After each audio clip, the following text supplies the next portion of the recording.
Welcome to Constitutionalist Politics Podcast, aka CTP. I am your host, Joseph M. Leonard, and that's Lenard. CTP is your no muss, no fuss, just me, you, and an occasional guest type podcast. Really appreciate you tuning in. As Graham Norton would say, let's get on with the show! Hello, everyone. Welcome to another episode of Constitutionalist Politics Podcast. Now, we're going to get into some stuff, so I might label the show PG-13 at least, maybe even R, depending on how things go. There will be adult themes here. So, welcome to the show, Raymond Comeau. Kind of like K-A-M-O, but it's spelled C-O-M-E-A-U.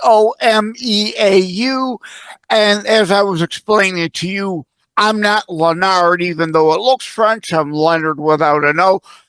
Tell us about the confusion with your name at times and the French part.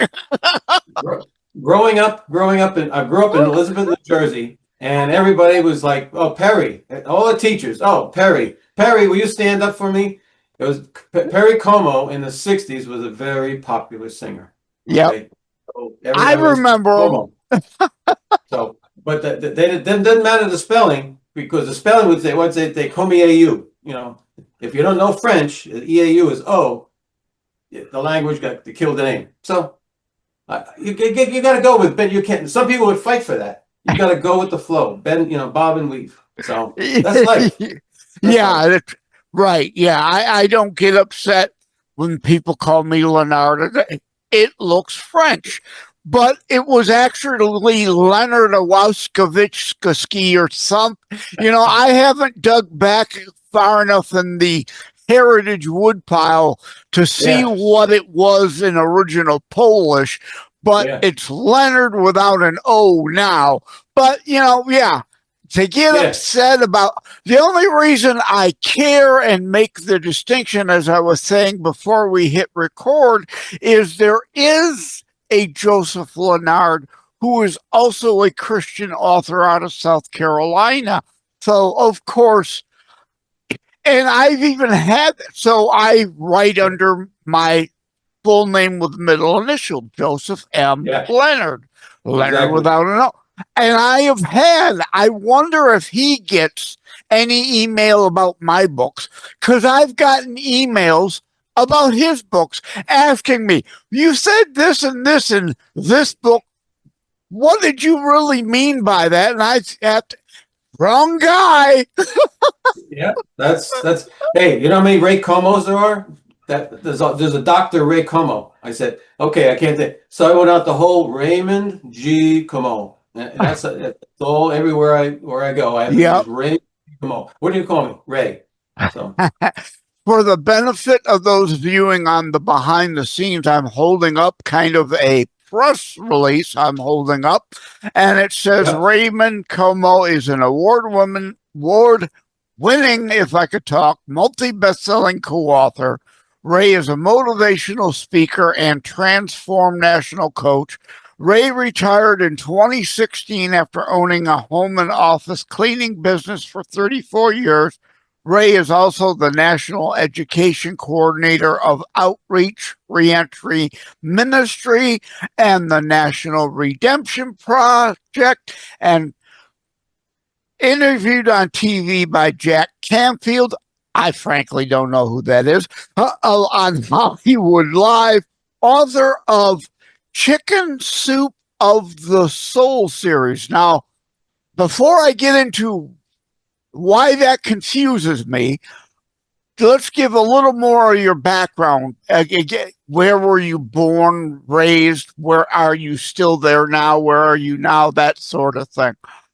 Born in Haverhill, Massachusetts. Okay, the Queen City of Shoes. Back in the 40s.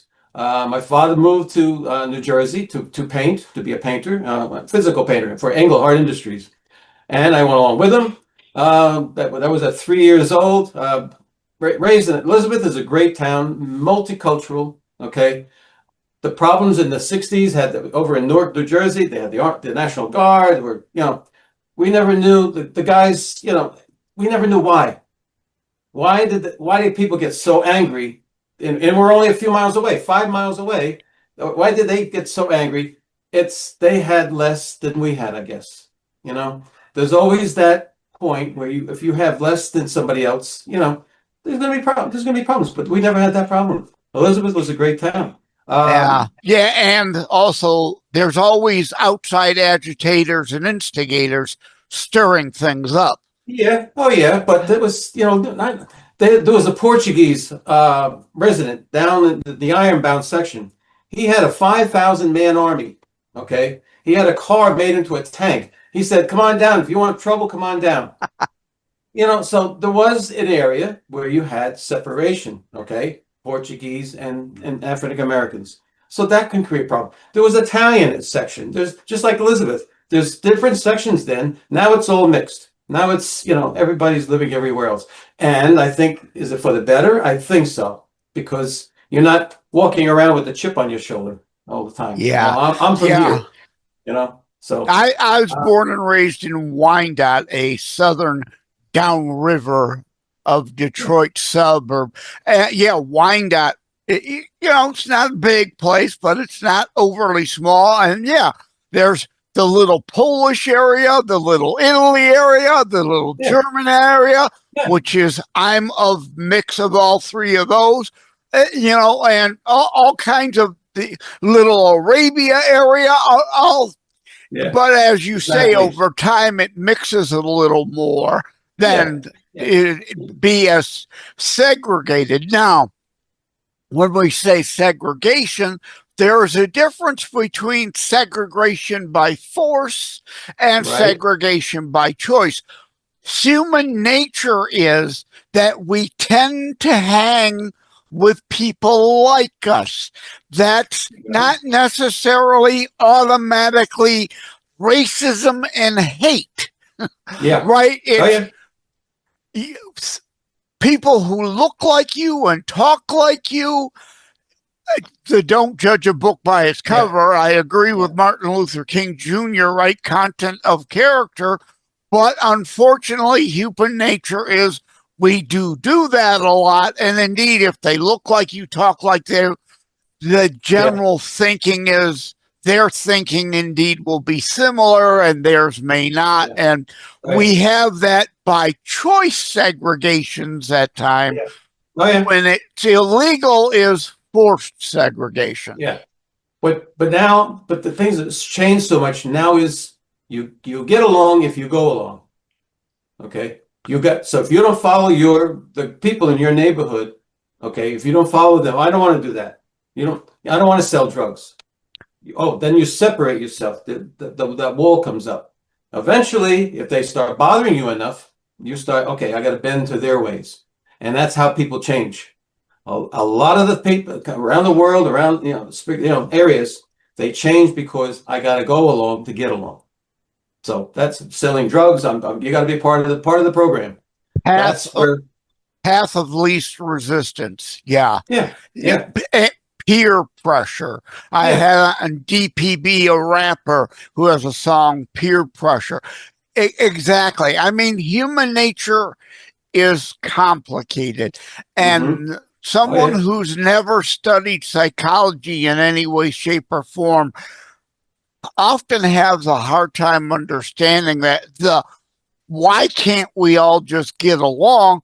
It's a great notion, but not everybody's built that way. I'm sorry, that's just the reality of life and humans. But at any rate, we've already got off the path. I'm confused because it says here chicken soup of the soul. Canfield. That's Jack Canfield. That was Jack Canfield sold $600 million worth of those books. That was referring to him. Now, okay. See, was confused thinking he talked to you about that because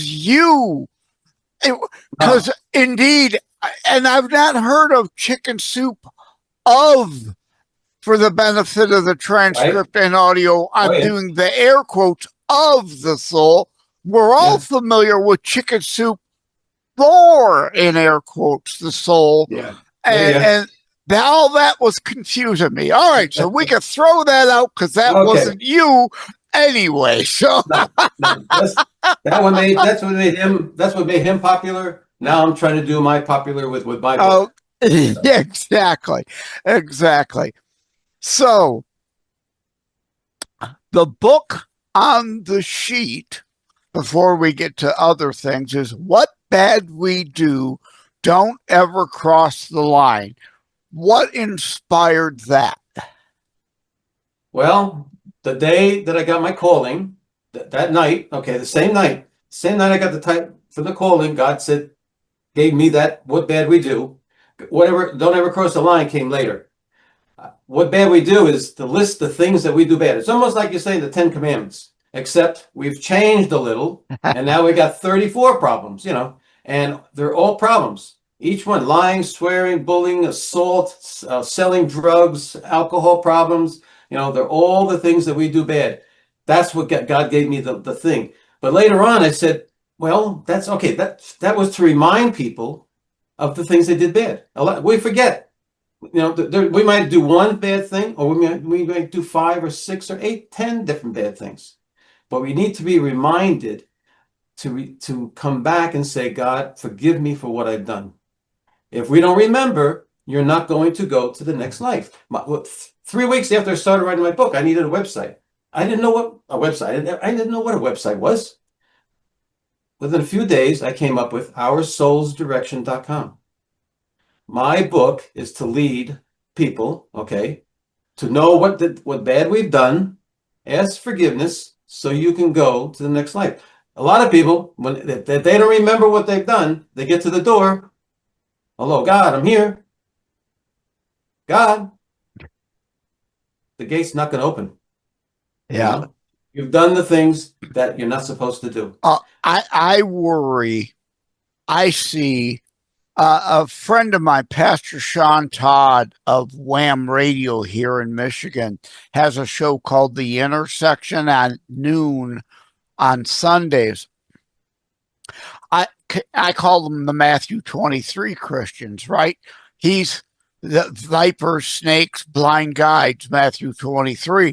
And he says the fake Christians of today want the hippie hacky sack version of Jesus. And I further add, they want to sit around the campfire, sing Kumbaya all day. Yeah.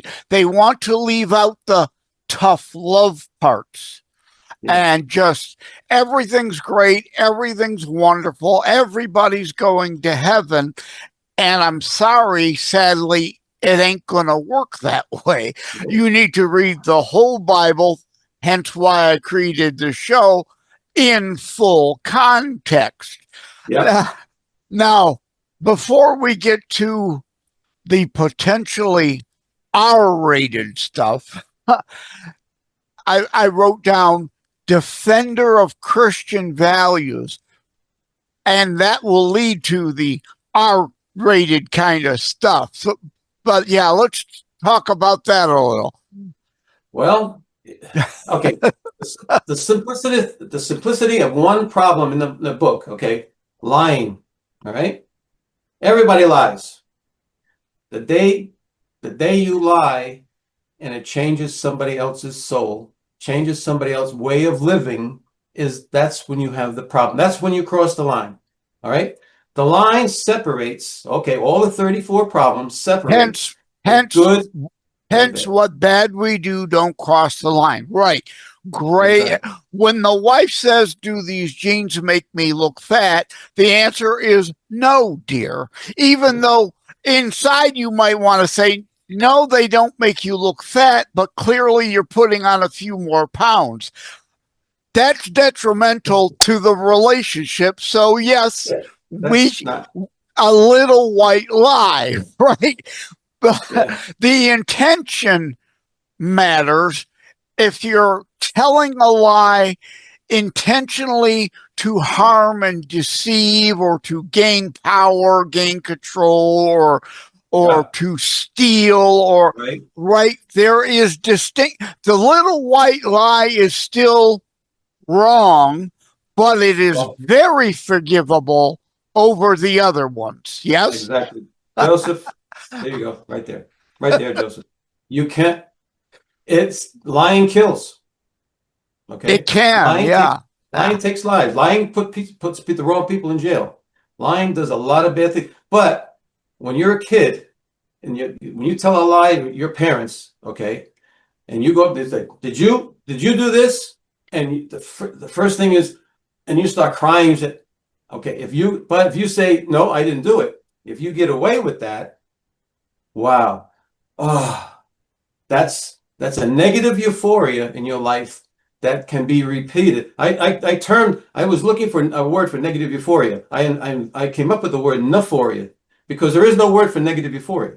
So, but as you increase your lying and get I away with looked it, I looked that up. I like that nephoria in your sense, but there is a word and it has something to do with cosmetics. So you're fighting an uphill battle of getting your version of the term versus that version yeah. of the term. But I think some people broke that up. They said, but they looked it up and they said they saw neuphoria, NEUOPH or something. But there is but neuphoria. I looked, I couldn't find anything. Even somebody that wrote the book, they looked it up and they couldn't find anything. So Interesting. I just looked before, unless if I then read, because we do that, right? Sometimes it's why I say you've got to get an editor for your book because uh, we can read our own thing and see what we expect to see rather yeah, than what's there. But yeah, no, I'm looking at Google right now. NEPHORIA is a natural ingredient derived from blah, blah, blah, blah, blah, used in cosmetics, blah, blah, blah, blah, blah. okay. So, not to take away from what you're No, saying, just to make the point, you've got an uphill battle. yeah, And I'm with you. I like what you're saying here. I myself invent hashtags and terms. I invented the term yeah, Gijas, Global Islamic Jihadist Interim Army Soldiers.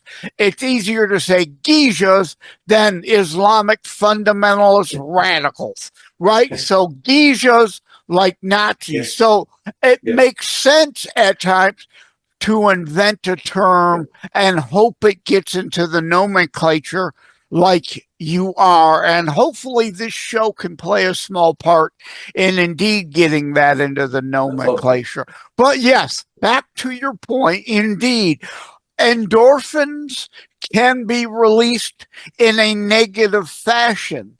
Oh As yeah, you're explaining, you do something, you get away with something, you get that nephoria in your term, and yeah, that in and itself can become, wow, I like that. I want more of that. Human condition, yeah, human nature, yeah, repeating things that make us feel good, even though they might be yeah. bad. Oh yeah. And as you That said, lying can put people in prison. For the life of me, well, I was going to say, I don't understand why they took To Kill a Mockingbird out of this. I know why they did, because they want to call it a racist book. And that isn't the point. The point is Atticus Finch is the hero. It's like Huck Finn. Uh, uh, oh, what's his face is the hero in it. yeah, But people twist and distort the story. To Kill a Mockingbird is a positive book about not lying, not right, bearing false witness. Indeed, right, sometimes people have bad motivations. In that case, just lying to cover. It wasn't necessarily even the racism, it was lying right. to cover up something else and let someone else uh, pay the price for something. Yeah, But exactly, yet we don't exactly. have that in the schools anymore, and it should be. It's what we don't have in the schools anymore is the teaching self-esteem. We Well, all lack self-esteem, but if you lack self-esteem growing up as a young boy or girl into a teenager, okay, you start living that lack of self-esteem. It eliminates the no, I don't want to do that. Okay, taking drugs. Okay, here, let's go take cocaine. There's if you have self-esteem, no, I don't want. I know that's bad for me. But if it's your friend, if it's somebody else, oh, okay, let me try it. And that's the hook. Okay, the peer pressure there. That's Yeah. that peer pressure. Okay. I'm going to push back because I'm on a soapbox all the time about we're teaching esteem over substance in the schools today. Johnny gets a D, and that's perfectly fine. Oh, as long as you think it's your best. No, not let's. Okay, let's also then strive for more. We think you could build up the esteem of we think you can do better and help them do better. No, it's let them feel good about how dumb they're being dumbed down in our schools. Yeah. Yeah. No, but also giving that D. No, you know what? Let's give you a C. Let's make them feel better. Yeah. And that's bad too. Exactly. That's right. Giving, again, the esteem over substance. They're applying a false sense of self-esteem. Oh, let's just give everybody A's and the problem is eliminated. No, it's not. It makes it worse. Yeah. Your conversation the other day with Charles Thompson, you just had you were talking about the politics of the Republican and the Democrats. To me, it was like the Democrats were always trying to here's the fish that for you to go eat, whereas the Republicans, and there's a borderline up and down for this. For the Republicans, here's the fishing rod. Go catch your own fish. Yeah. Okay. Teach a man to fish, right? Yeah. Teach a man to fish. Yeah. Giving the fish makes a dependency, and that's why some want to do that. Yeah. The welfare state creates a voting dependence. Vote for them who are giving you the handouts. Right. Not about caring for you. It's about their power, their control. Absolutely. Yeah, that's what the world is running on now. That's what the world is running on now. Back to your point before about the psychiatry of that the morphine, you were calling it the endorphins. Yeah. Endorphins today is now in the watching of the videos, the bad videos. Yeah. Dopamine. So yeah, let's segue. Here's kind of the whether it's at least PG-13, maybe even needs an R. We'll try to be careful what we're saying here, but indeed, porn and porn addiction and all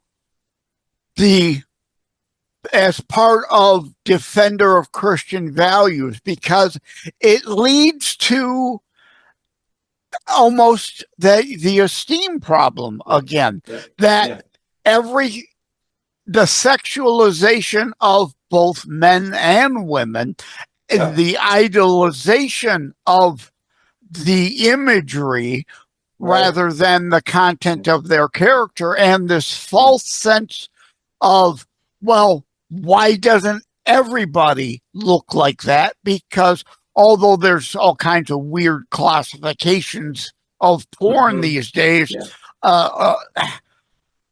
the usual definition is all these beautiful women and beautiful men and right. But I can't live up to the expectation of the male in there if I'm right, if that's what you're constantly seeing, and the women can't live up to that either. It creates a wholly unrealistic expectation of sexual relations. Yes. Oh yeah. But that's where here it comes. The devil comes in. The devil says, "Hey, start looking. If you need something artificial, start looking at these pictures." Okay. You start getting but the feed for the dopamine those pictures are okay for a while, but now I want more. I want more. Now you start going down that funnel, okay? Now you start going down to where the bad videos are. And that's where you get really turned on. Now, you're getting turned on artificially, but not everybody should be going that way. That's the lack of self-esteem. Your self-esteem should say, no, I don't want to go there. Because as you're watching these, there's a point where, hey, no more, no more. I know where, but there's a point where you want more. Okay. And the kids today, 14, 15-year-olds, okay, they can't handle that effect that's going on in their brain. And they continue to watch and they go farther and farther down. Dopamine destroys lives. Okay? Yes. Yeah. So very And hard to come back. Very yeah, hard to come I've had other episodes. I talk about it in one of my constitutionalist politics books. Indeed, the new core R's, I call them: radicalism, raunch, and perversion, and racism through CRT, right? It's anything but reading, writing, and arithmetic, right? Anything to pacify and placate, and also at the same time undermine our society. Yeah. Indeed, if they're hooked on porn, they're not paying attention to things that actually prepare them for adulthood and be a productive member of society. And cultural Marxists want to undermine and destroy our society. Yeah, no, it's when the farther you go down into this tunnel, okay, I call it quicksand, okay, you become trapped. But down there, and this is why I'm here today. I could talk about the what bad we do, but watching the videos, okay, I don't, they don't want you to say porn. They don't want really. The P word, you can go to the P word, you can go to bad videos. I don't know if YouTube will give me a hard time or not, make me pull the video. The other channels I put the video on usually doesn't give me a hard time about things, but I talk YouTube the end of exploitation, because down there are the children. There are hundreds of thousands of children, ages 6, 8, 10, 12, all are in these videos. The people pay more for that first time video than all the other videos, because it's the first time. That's where we've gone. Now, because of that, the whole industry of porn is fault. You are responsible for their lives, what you've done to them. If you don't, all the people that have watched porn before are never going to go to the next life. Unless they say, I'm sorry, God. If you don't let God in, it's a slope. It's a slope. But if you don't let God into your life and say, I'm sorry, you will not see. Yeah. Okay. That's why our soul's direction. Yeah. We're talking now the really bad, the P word, the pedophilia, to just come out and say it. And I may indeed slap an R rating on this show. But there's kind of two kinds: the exploitation, which is actually engaging in sex with, or even this toddlers for interiors crap, the sexualization of our, they're growing up too fast and there's no need for this. Let kids be kids. And that's the part if someone 18 and older wants to engage in that stuff as an adult, making your own choice, that's one thing. But as you say, stop watching porn and save the children. This is about children here. Yes. Peddling Colleen Hoover softcore porn books in school. Well, my alarm's going off to remind me. Rather than a positive education experience like To Kill a Mockingbird or Atlas Shrugged or Orwell's 1984, which are all removed from the school for this porn stuff. That is grooming, and that is also illegal statutory rape laws still exist. Anyone under 18 is not supposed to be sexualized, but yet they keep doing it at a younger and younger age. Let the kids be kids is what we're saying. When I had my book re-edited, the editors found a perfect. I put a chapter in called Bystander, and they found a quote from Albert Einstein: "The world would not be destroyed by evil. It will be destroyed by those who watch and do nothing to stop it." Right. Joseph, that was the perfect. I use that in my video and some of my promotions now. Perfect saying. Perfect. Yeah. Einstein was ahead of his time. Yeah. That and the Edmund Burke quote: "Only thing necessary, evil prevail, good people do nothing." Those two relate. And there are others that, are paraphrasing the same concept. What we're dealing with here is indeed that concept. Why? Well, why? The why is because they don't care. They're either pedophiles or they want to undermine our society. The devil is working. His plan is working very well. Okay, it's because the society is a me. As soon as we became a me society, then, hey, I don't need to go to church because I don't have time. Okay, God, the world outside, is my church. God is here. Doesn't work like that. You have to sacrifice it. The hard part, getting to the next life. Okay, it's hard. It's hard. Okay, it's not meant to be easy. Okay, it's not meant to be easy. Not everybody's going to go because they think it's easy. It's not. You have to stop doing the things that.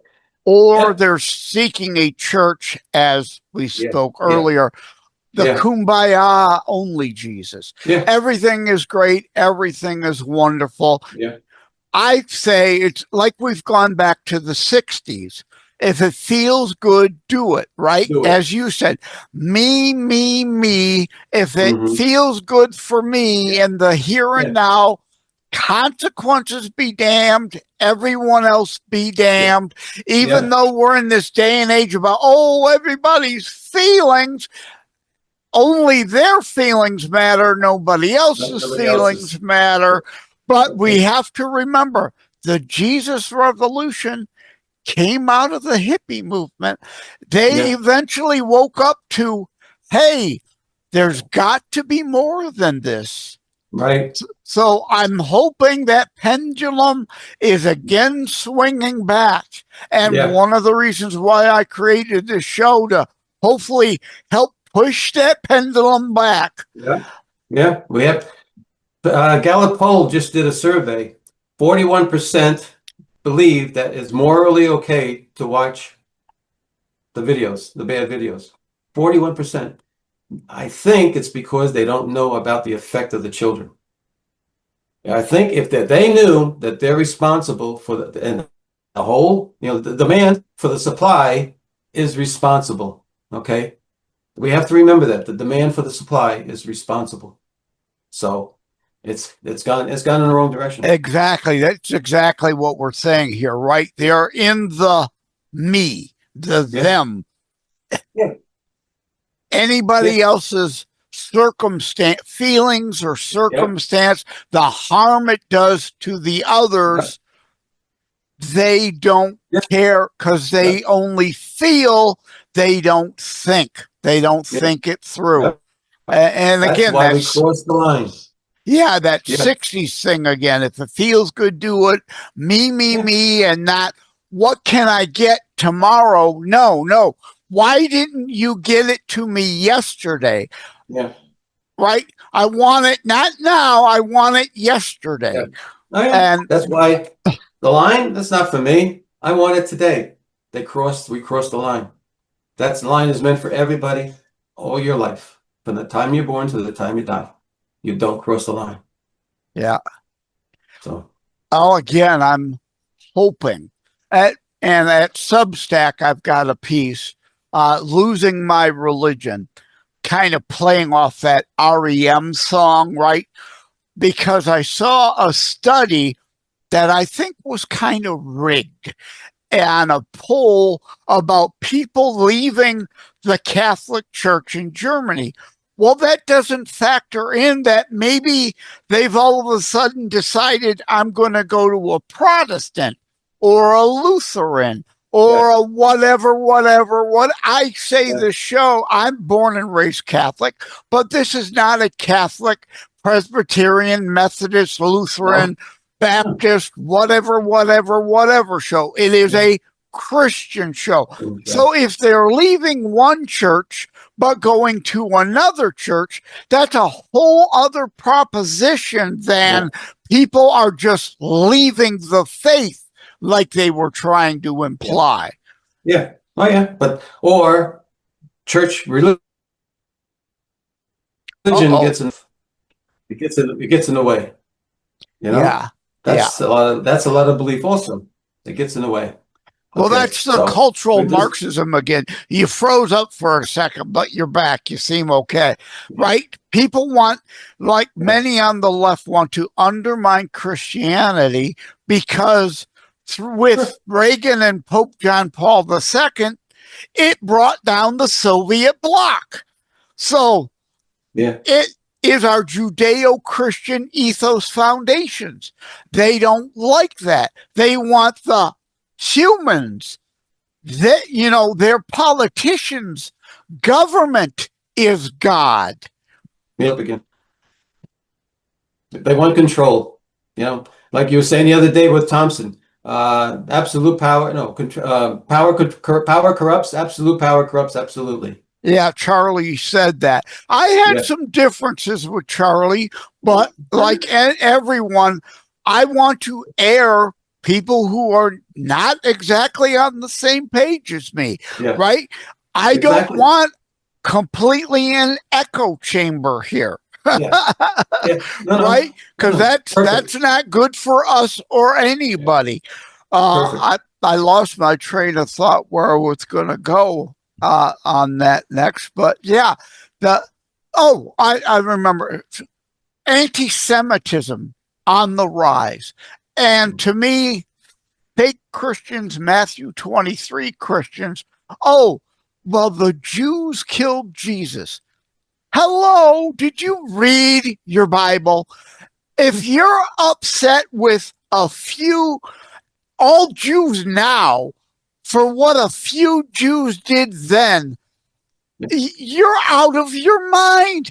And even those Jews then were a minority who wanted to keep their power, their control on the earth. And as Jesus said on the cross, Father, forgive them, they know not what they do.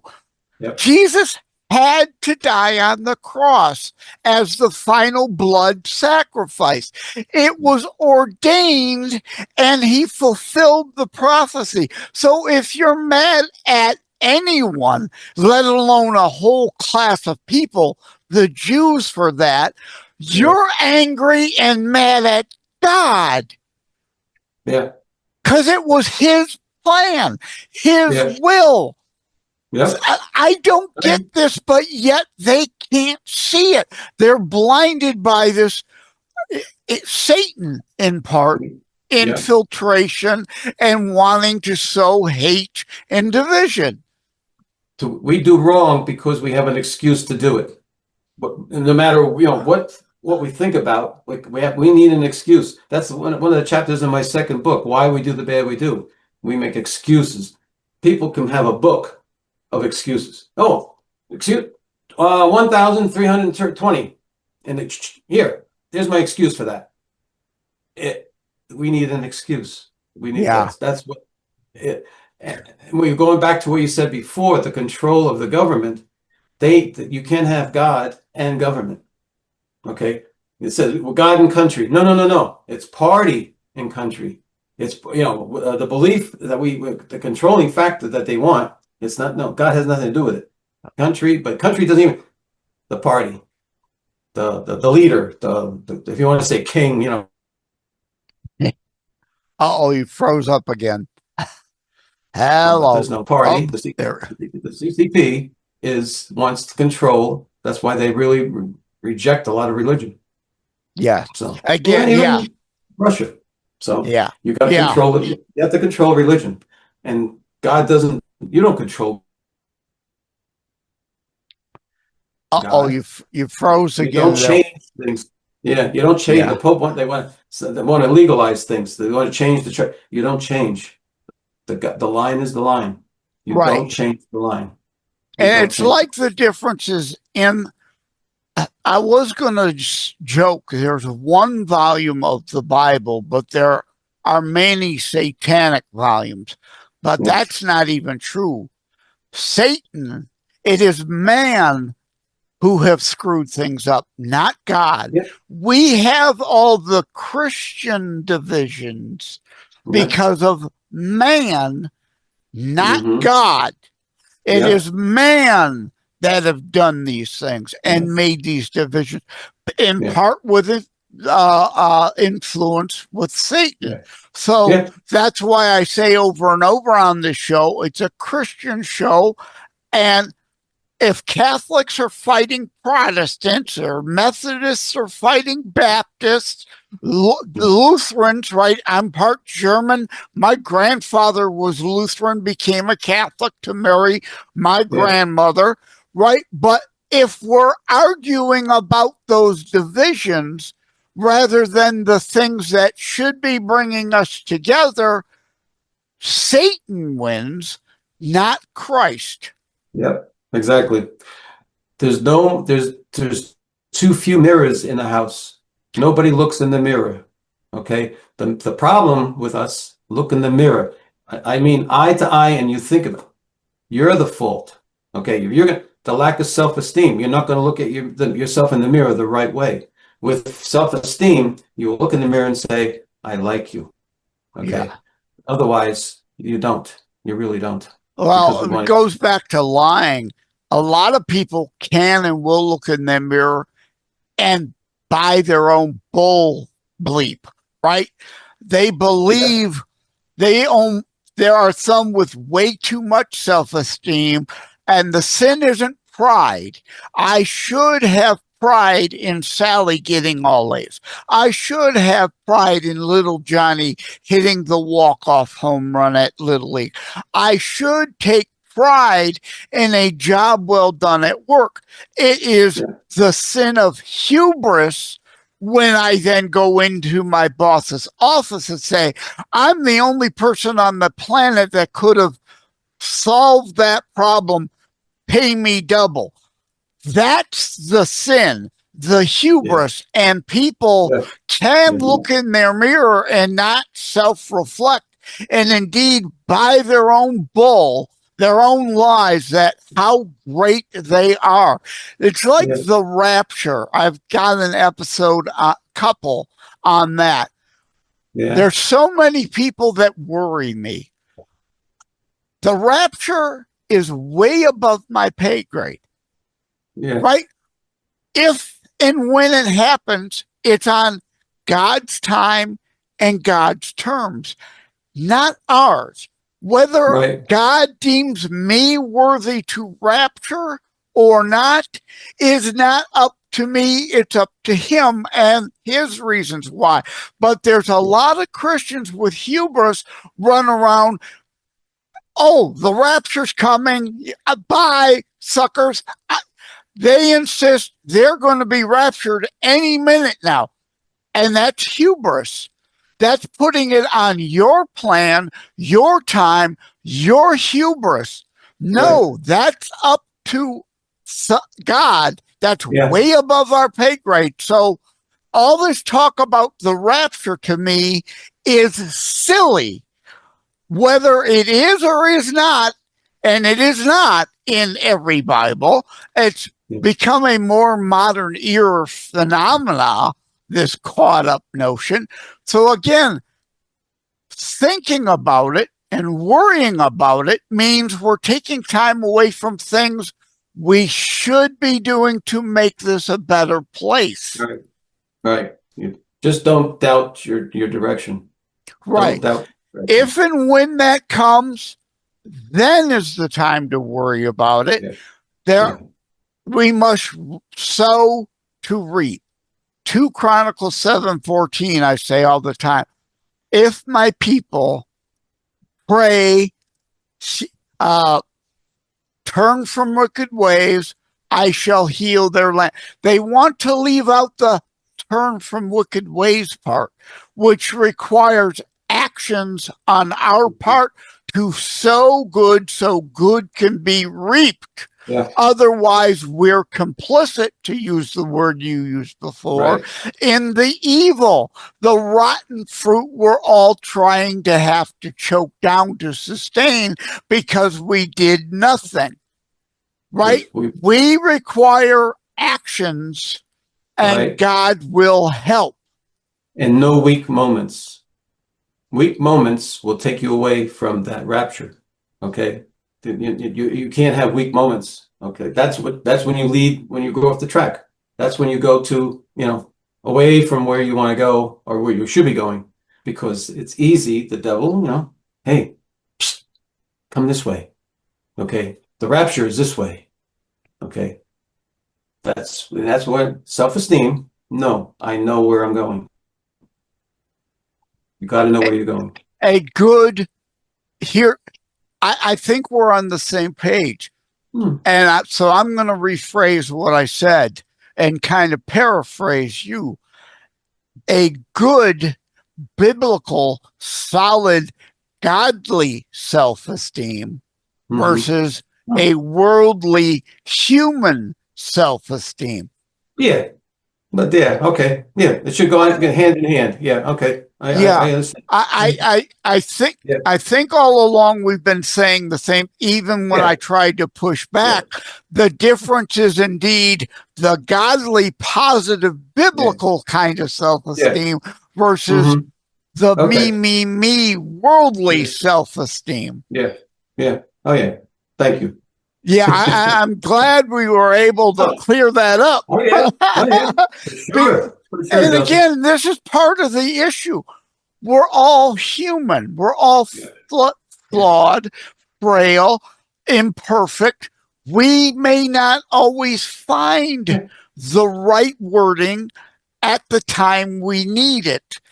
And fortunately, we came together under a better wording. So we don't leave this episode sounding like we had that difference when we really didn't. Yeah. Oh, yeah, for sure. Next time, I hope this is next time, because next time we talk not what bad we do, why we do the bad we do. That's a whole, I have 15 chapters there, for that.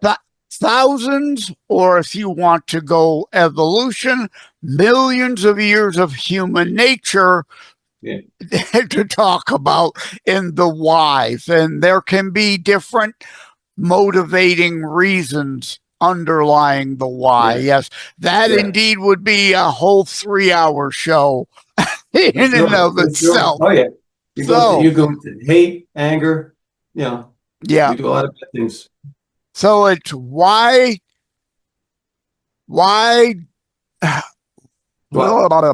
say that title. Whoa, what bad we do. What bad we do. Don't cross the line. Don't ever cross the line. And then hopefully a sequel, why we do the bad. Why? There's also the who. I'm going to have the who also. Who? Well, the whole journalism. Who, what, why, where, why, and then how, right? Yeah. Those are stories. No, those are stories. The who. We need to talk about the who. Now I'm going to have who are you? Who in my head all day. I usually joke at the beginning of the show when I say, where were you born and all that. Cue the who. Who are you? But I didn't do that today. So it would have been more appropriate in this show had I.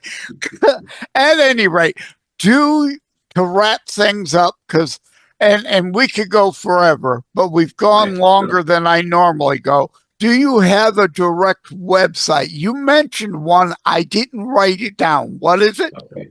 OurSoulsDirection.com. All right, I'm writing that down, and it will be on the video scroll for those looking behind. An hour as an OU hour. Direction. You could have another one as a play on words, HOU hour, as in the end is nigh. You better get your shit together. Hour. The clock is ticking. It sure seems it, right? I spoke with Christopher Armstrong Stevenson about the book of Revelations. That was before Christmas. Wow. And indeed, right, there have always been, since the time of Christ, people on the corner with the sign, thinking this time it really is the end times. They certainly thought it during World War I and World War II. Yeah. Again, that's all above our pay grade and up to God, not us. And my Terror Strikes book is about those who are trying to it is our job to sow good. We agree, right? Yes. But there are some warped Christians, the Om Shinryoku cult, Supreme Truth out of Tokyo, in my Terror Strikes book, like the Iranian Ayatollahs, mullahs, Shiite cult that think it's their duty to hasten Armageddon. To me, that's not godly, no matter what your supposed faith is, but there are those who think that way. So that's supposed to be on God's time and God's plan, and those who are hastening evil are complicit in the evil and hopefully enjoy their fiery pit.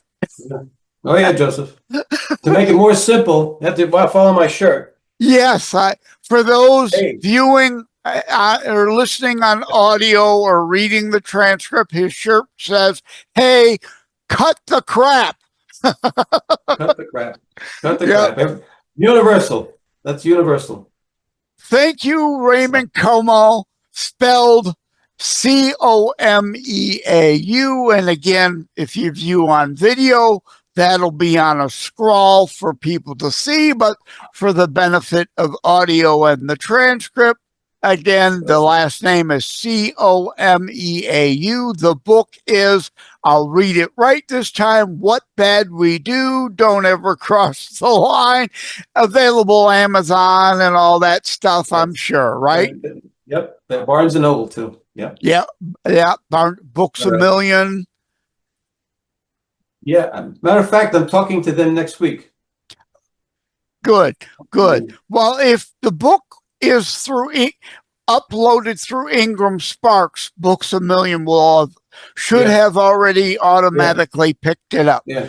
Thank you for joining today. And indeed, wow.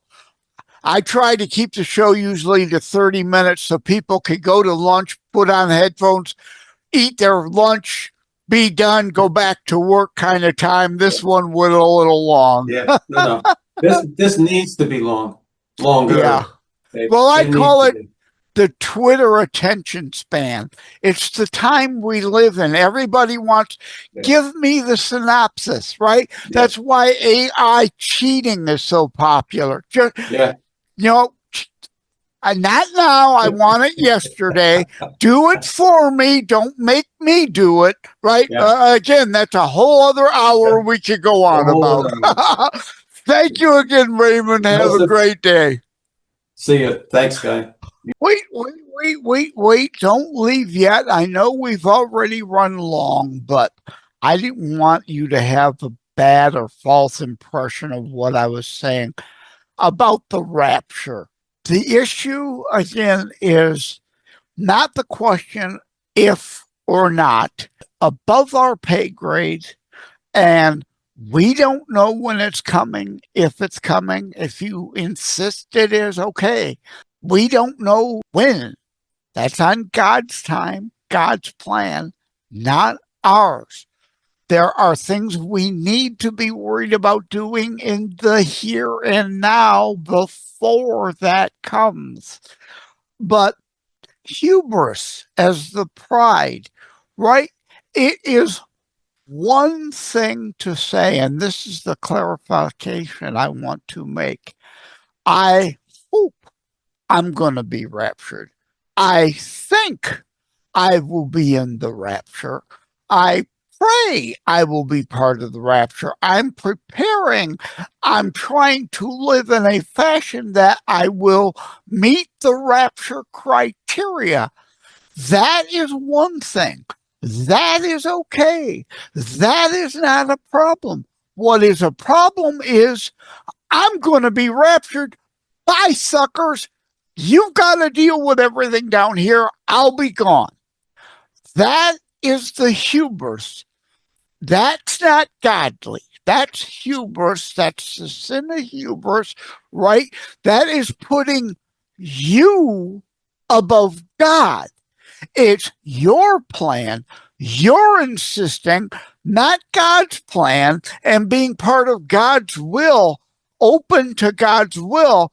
If there's a reason you're left behind, if I'm left behind, God has a reason for that. It may be good, not necessarily bad. I'm needed to stay here for a reason. That's up to God, not me, not us. Not I'm out of here, bye, suckers, insisting you're gone. You're holier than all on the earth. You know more and better than God. You're insisting you're going to be gone. That's hubris. That's the clarification I want. I'm concerned about some fellow Christians' souls who are letting hubris in by the I will be raptured definitive statement. Bad. And I know, like said with Raymond, right? We don't always come up with the right words. We're human, frail, flawed, right? I do not always necessarily have the right words to provide, and I didn't during the show. Thankfully, it's coming to me now. Again, like my books, I feel this show is not of me, from me. I'm doing it, but it's through me. And sometimes I fail the man upstairs, not being clear enough. But thankfully, the right words, I hope, I pray, so that everyone gets it and is now nodding their head yes. Oh, absolutely. A big difference between I will be raptured and I'm hoping, I'm praying, I'm planning, I'm trying to be good enough to qualify for the rapture. Those are two different things. And I think you understand that now that I've better expressed it. I haven't expressed it well enough till now, and that's my fault, not the man upstairs' fault, right? And this show is about presenting God's word, the whole Bible in full context, and remembering, though, man, as I said with Raymond, we've screwed up these different sub-religions of Christianity. Jesus did not say, go forth and create 100 different Christian sects in my name, denominations in mine. He didn't say that. We are the ones that did that, and there are differences in them, but we need to focus on the things that bring us together. So Jesus wins, not focusing on the divisions. So Satan wins and keeps us battling ourselves rather than fighting and sowing good on the planet. The reason I'm doing the show, the reason I felt called to do the show, and again, I do not always necessarily articulate it well enough. And I apologize for that. But indeed, I say over and over, I'm human, frail, flawed, imperfect. My brain doesn't always work well enough, and the words don't always come to be delivered right. Thank you all. Take care. God bless. Thank you for having tuned in for Constitutionalist Politics Show. If you haven't already, please check out my primary internationally available book, Terror Strikes, coming soon to a city near you. Available anywhere books are sold. If you have locally run bookstores still near you, they can order it for you. And let me remind, over time, the fancy high production items will come. But for now, for starters, it's just you as a very appreciated listener by me. All substance, no fluff, just straight to key discussion points. A show that looks at a variety of topics, mostly politics, through a Christian U.S. constitutionalist lens. So again, thank you from the bottom of my heart. Take care. God bless.